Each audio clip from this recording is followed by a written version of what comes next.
بسم اللہ الرحمن الرحیم۔ حضرت عبداللہ بن عمر بن خطاب رضی اللہ تعالیٰ عنہ فرماتے ہیں کہ میں نے رسول اللہ صلی اللہ علیہ وآلہ وسلم کو ارشاد فرماتے ہوئے سنا کہ سابقہ امت میں آدمی تھے، وہ ایک دفعہ کہیں چلے جا رہے تھے کہ دوران سفر ان کو ایک غار میں رات گزارنا پڑی، چنانچہ وہ تینوں ایک غار کے اندر داخل ہو گئے۔ تھوڑی ہی دیر بعد پہاڑ سے ایک بڑا پتھر سرکا اور اس نے آ کر غار کا منہ بند کر دیا۔ سب کہنے لگے کہ اس پتھر سے نجات اور خلاصی کی یہی صورت ہے کہ ہر آدمی اپنے نیک اعمال کا اللہ تعالیٰ کے سامنے وسیلہ پیش کر کے دعا کرے۔ چنانچہ ان میں سے ایک آدمی نے یوں دعا شروع کی کہ اے اللہ، میرے بوڑھے ماں باپ تھے، میں ان سے پہلے اپنے بچوں کو دودھ نہیں پلاتا تھا۔ ایک دن میں درختوں کی تلاش میں دور نکل گیا، جب شام کو واپسی آیا وہ دونوں سو چکے تھے۔ میں نے ان کے لیے رات کا دودھ دھویا، جب ان کی خدمت میں لے کر حاضر ہوا تو وہ سوئے ہوئے تھے۔ میں نے ان کو جگانا پسند نہیں کیا اور مجھے یہ بات بھی اچھی نہ لگی کہ ان سے پہلے اپنے بچوں کو دودھ پلاؤں۔ چنانچہ میں اسی حالت میں دودھ کا پیالہ میرے ہاتھ میں تھا اور ان کی بیدار ہونے کا انتظار کرتا رہا، یہاں تک کہ ساری رات گزر گئی اور صبح صادق ہو گئی اور بچے میرے قدموں میں بلبلاتے رہے۔ پھر وہ بیدار ہوئے تو انہوں نے دودھ نوش کیا۔ اے اللہ، اگر میں نے یہ کام تیری رضا جوئی کے لیے کیا تھا تو اس پتھر کی وجہ سے جس پریشانی میں ہم مبتلا ہیں اس کو دور کر دے۔ چنانچہ وہ پتھر تھوڑا سا ہٹ گیا کہ ابھی اس سے نکلنا مشکل تھا۔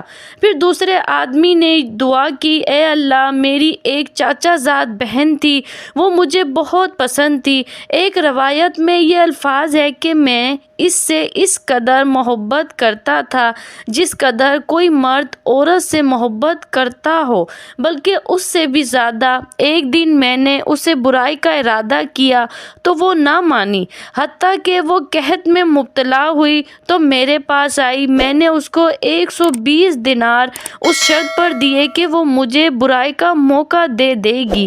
وہ تیار ہو گئی، یہاں تک کہ جب میں نے اس پر قابو پا لیا۔ ایک روایت میں ہے کہ جب میں اس کی دونوں ٹانگوں کے درمیان مباشرت کے لیے بیٹھ گیا تو وہ کہنے لگی، خدا سے ڈرو، جائز طریقے سے ہی پردہ بکارت زائل کرو۔ پس میں اس سے دور ہو گیا، حالانکہ وہ مجھے بہت زیادہ محبوب تھی اور جو سونا میں نے اس کو دیا تھا واپسی نہیں لیا۔ اے اللہ، اگر میں نے یہ کام تیری خوشنودی کے لیے کیا تھا تو اس مصیبت سے ہمیں نجات دے دے جس میں ہم مبتلا ہیں۔ چنانچہ وہ پتھر تھوڑا سا مزید اپنی جگہ سے ہٹ گیا کہ ابھی بھی اس سے نکلنا مشکل تھا۔ پھر تیسرے آدمی نے دعا کی، اے اللہ، میں نے چند مزدور اجرت پر رکھے تھے، ایک آدمی کے سوا سب کی مزدوری ادا کر دی۔ وہ آدمی جس کی مزدوری میں نے ادا نہیں کی تھی وہ اپنی مزدوری چھوڑ کر چلا گیا تھا۔ میں نے اس کی اجرت کو بڑھایا یہاں تک کہ اس سے اموال کثیرہ ہو گئے۔ میرے ایک عرصے کے بعد وہ آیا، اس نے کہا، اے اللہ کے بندے، میری اجرت مجھے دے دو۔ میں نے کہا، یہ اونٹ، گائیں، بکریاں اور غلام وغیرہ جو تجھے نظر آ رہے ہیں یہ سب تیری ہی اجرت ہے۔ اس نے کہا، اے اللہ کے میرے سوا مزاح نہ کرو۔ میں نے کہا، میں تیرے ساتھ مزاح نہیں کر رہا ہوں۔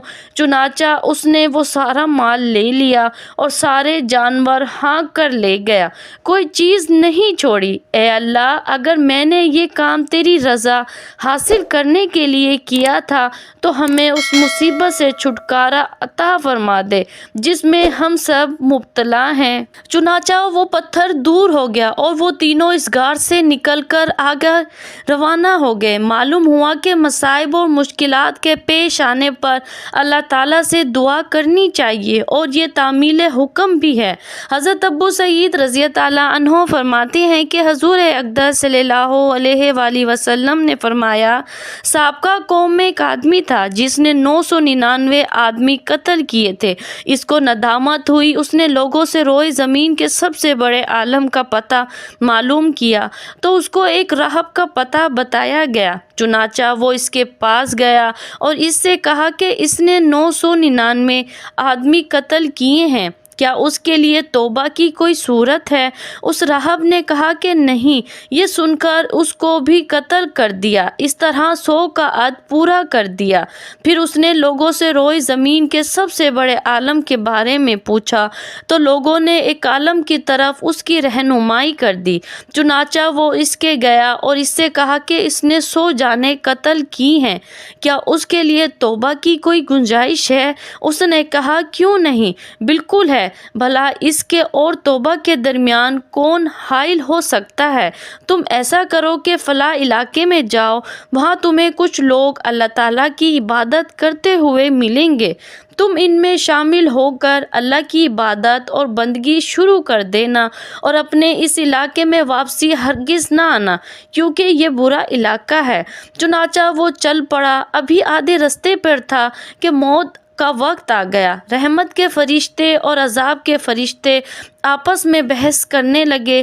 رحمت کے فرشتے کہنے لگے، یہ شخص توبہ طائب ہو کر اپنے قلب کو اللہ تعالیٰ کی طرف متوجہ کر کے نکلا تھا، اس لیے اس کی روح ہم قبض کریں گے۔ عذاب والے فرشتے کہنے لگے کہ اس نے تو کبھی کوئی نیکی ہی نہیں کی، اس لیے ہم اس کی روح قبض کریں گے۔ پھر ایک فرشتہ انسانی صورت میں آیا اور اس نے ان کے درمیان محاکمہ کرتے ہوئے کہا کہ دونوں زمینوں کے درمیان کا فاصلہ پیمائش کر لو، جس طرف زیادہ قریب ہوگا اس کا حکم لگایا جائے گا۔ چنانچہ جب پیمائش کی گئی تو اس علاقے کی سب سے زیادہ قریب پایا گیا جس طرح جانے کا وہ ارادہ رکھتا تھا۔ چنانچہ رحمت کے فرشتوں نے اس کی روح قبض۔ جو شخص کسی بلا اور مصیبت میں گرفتار ہوا اسے چاہیے کہ اکابر اور علماء کے پاس جائے تاکہ وہ اس کی مشکلات کا کوئی حل نکال سکے اور اس مصیبت سے نکلنے کی کوئی سبیل بتا سکے۔ جو شخص عمدہ اور دانستہ طور پر کسی کو قتل کر دے اور توبہ کرے تو اس کی توبہ صحیح ہے۔ حضرت ابو ہریرہ رضی اللہ عنہ فرماتے ہیں کہ رسول اللہ صلی اللہ علیہ وآلہ وسلم نے فرمایا، ایک شخص تھا، اس نے کبھی کوئی نیکی نہیں کی تھی، لیکن جب وہ لوگوں سے لین دین کرتا تو اپنے ایجنٹ سے کہہ دیتا کہ دیکھو جو آسانی سے مل جائے وہ لے لینا، اور جس مال کی لینے میں عسرت و تنگی ہو اس کو رہنے دینا اور درگزر کر کے آ جانا۔ اللہ تعالیٰ ہماری برائیوں سے درگزر کر دے۔ جب وہ فوت ہوا تو اللہ تعالیٰ نے اس سے پوچھا کہ کیا تو نے کبھی کوئی نیکی کی تھی؟ اس نے کہا نہیں، البتہ میرا ایک غلام تھا اور میں لوگوں سے معاملات کیا کرتا تھا۔ جب میں اس کو تقاضے کے لیے بھیجتا تو اس کو کہتا کہ جو کچھ آسانی سے حاصل ہو جائے تو وہ لے لینا، اور جس کے حصول میں تنگی اور مشقت ہو اس کو چھوڑ دینا اور درگزر کرنا۔ ہو سکتا ہے کہ اللہ تعالیٰ اس بہانے ہماری برائیوں سے درگزر کر دے۔ اللہ تعالیٰ نے فرمایا، میں نے تیری برائیوں سے درگزر کر دیا۔ سبحان اللہ۔ تو ناظرین، آج کی ہماری ویڈیو کا مقصد کچھ اس طرح ہے کہ اگر ہم کبھی کوئی برائی کرتے ہیں، کوئی غلطی کرتے ہیں، ظاہر ہے انسان خطا کا پتلا ہے اور ہمیشہ غلطی کر جاتا ہے، لیکن اس غلطی کا توڑ توبہ ہے، استغفار ہے، یعنی ہمیں ہر حال میں، ہر غلطی کے بعد، ہر گناہ کے بعد جو جان بوجھ کر کیا جائے، جو انجانے میں کیا جائے، تو اللہ تعالیٰ سے توبہ کریں، کیونکہ توبہ کا دروازہ ہر وقت کھلا ہوتا ہے، لیکن جب ایک وقت ایسا آتا ہے یعنی موت کا وقت، تو اس وقت توبہ کا دروازہ بند ہو جاتا ہے۔ تو ہمیں چاہیے کہ توبہ کا دروازہ بند ہونے سے پہلے اپنے تمام گناہوں سے توبہ کر لیں۔ اللہ تعالی ہم سب کو توبہ کی توفیق عطا فرمائے، آمین ثم آمین۔ تو ناظرین، اگر آپ کو ہماری آج کی ویڈیو پسند آئی تو پلیز ہماری ویڈیو کو لائک کریں، شیئر کریں، اور آپ نے ہمارے چینل کو ابھی